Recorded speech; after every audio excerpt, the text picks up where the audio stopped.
স্বাধীনতার শতবর্ষ পূর্তিতে 2047 সালের মধ্যে ভারতের আকাশে অন্তত 1000টি যুদ্ধবিমান দাপিয়ে বেড়াবে, এমনই প্রেস্টিজিয়াস টার্গেটের দিকে ঝাঁপালো ভারতীয় বায়ুসেনা।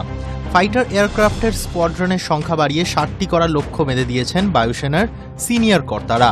তাদের মতে দেশের প্রতিরক্ষাকে মজবুত করতে আকাশে ভারতীয় বায়ুসেনার প্রভাবকে অটুট রাখতে এবং যে দ্রুত হারে প্রতিদিন আন্তর্জাতিক সম্পর্কের সমীকরণ বদলাচ্ছে তার সঙ্গে পাল্লা দিতে বায়ুসেনাকে এই টার্গেট ছুঁতেই হবে। এই লক্ষ্য অর্জনে যেটা সবথেকে জরুরি সেটা হলো যুদ্ধ সরঞ্জামের উৎপাদন ক্ষমতা বাড়ানো এবং নিরন্তর সরবরাহ, একই সঙ্গে উন্নততর প্রযুক্তি এবং লাল ফিতের ফাঁস থেকে যুদ্ধ সংক্রান্ত সরঞ্জাম কেনাকে মুক্ত করা। 2047-এর মধ্যে এইসব বিষয়েও নজরদারির পক্ষে মত দিয়েছেন প্রতিরক্ষা কর্তারা। বায়ুসেনার হাতে আজ কম বেশি 260টি আধুনিক দেশি এবং বিদেশি যুদ্ধবিমান রয়েছে light combat aircraft Tejas MK1, Sukhoi Su-30, MKI, MiG-29, Mirage 2000, Rafale, Jaguar. এগুলি মূলত দেশের বায়ুসেনার শিরদাঁড়া।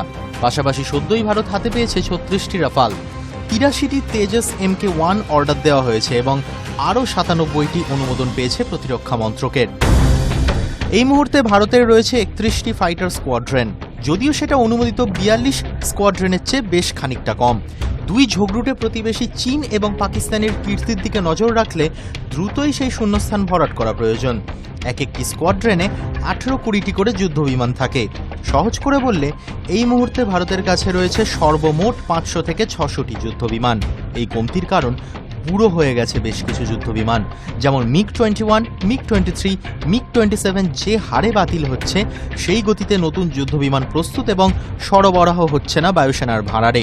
এটাই আজ বায়ুসেনার মাথা ব্যথার সবচেয়ে বড় কারণ। 2047 সালে ভারত চাইছে 60টি স্কোয়াড্রন তৈরি করতে, মানে 1080 থেকে 1200টি যুদ্ধবিমান, যা বাস্তবায়িত হলে ভারতীয় বায়ুসেনার সক্ষমতা প্রায় দ্বিগুণ হয়ে যাবে। প্রতিবেশী চীন যেভাবে প্রায় প্রতিদিনই তাদের যুদ্ধবিমানের সংখ্যা বাড়াচ্ছে, তার মোকাবিলা করতে ভারতের যুদ্ধবিমানের সংখ্যাও বাড়ানো অবিলম্বে জরুরি হয়ে পড়েছে। বেজিংয়ের লাল ফৌজের কাছে এই মুহূর্তে কম বেশি 1900টি ফাইটার জেট রয়েছে, যার মধ্যে J-20-র মতো 5th জেনারেশনের মতো যুদ্ধবিমানও রয়েছে। পাক বায়ুসেনার কাছেও JF-17-এর মতো যুদ্ধবিমান রয়েছে, যদিও পাক বায়ুসেনার ক্ষমতা ভারতের থেকে এখনও সহস্র যোজন পিছিয়ে। নয়াদিল্লির এখন লক্ষ্য আগামী 2 দশকে অন্তত আরও 500 থেকে 600টি নতুন যুদ্ধবিমান বায়ুসেনাতে অন্তর্ভুক্ত করা। এর জন্য ত্রিমুখী নীতি অবলম্বন করছে প্রতিরক্ষা মন্ত্রক। 1. মেক ইন ইন্ডিয়া এবং আত্মনির্ভর ভারত প্রকল্পের অধীনে সম্পূর্ণ দেশীয় প্রযুক্তিতে প্রস্তুত বিমানের সংখ্যা বাড়ানো। দ্বিতীয়ত, আমেরিকা, ফ্রান্স, ইসরায়েলের মতো দেশের কাছ থেকে বিমান কেনা। তৃতীয়ত, আমেরিকা, রাশিয়ার মতো বন্ধু দেশের সঙ্গে যৌথ উদ্যোগে যুদ্ধবিমান তৈরি করা। বায়ুসেনা কর্তারা মনে করছেন প্ল্যান মাফিক এগোলে আগামী 2 দশকের মধ্যেই লক্ষ্য ছুঁয়ে ফেলা সম্ভব হবে। ভারতের এই লক্ষ্যে সবথেকে বড় ভূমিকা নেবে হিন্দুস্তান এরোনটিক্স লিমিটেড বা HAL। ইতিমধ্যেই বায়ুসেনা তাদের 180টি তেজস MK1 এবং MK1 এর অর্ডার দিয়েছে। সেই সঙ্গে GF-414 ইঞ্জিন বিশিষ্ট তেজস MK2ও প্রায় তৈরি।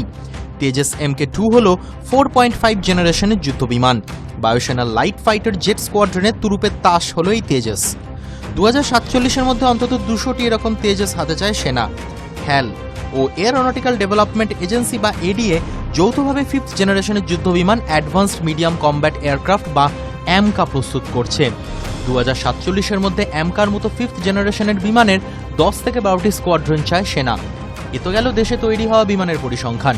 এবার নজর রাখা যাক বিদেশ থেকে কিনতে যাওয়া প্রস্তাবিত যুদ্ধবিমানের তালিকায়। 2047-এর মধ্যে Rafale, F-15, FA-18 super Hornet, Sukhoi 35, typhoon মিলিয়ে 114টি নতুন মাল্টিরোল ফাইটার যুদ্ধবিমান চায়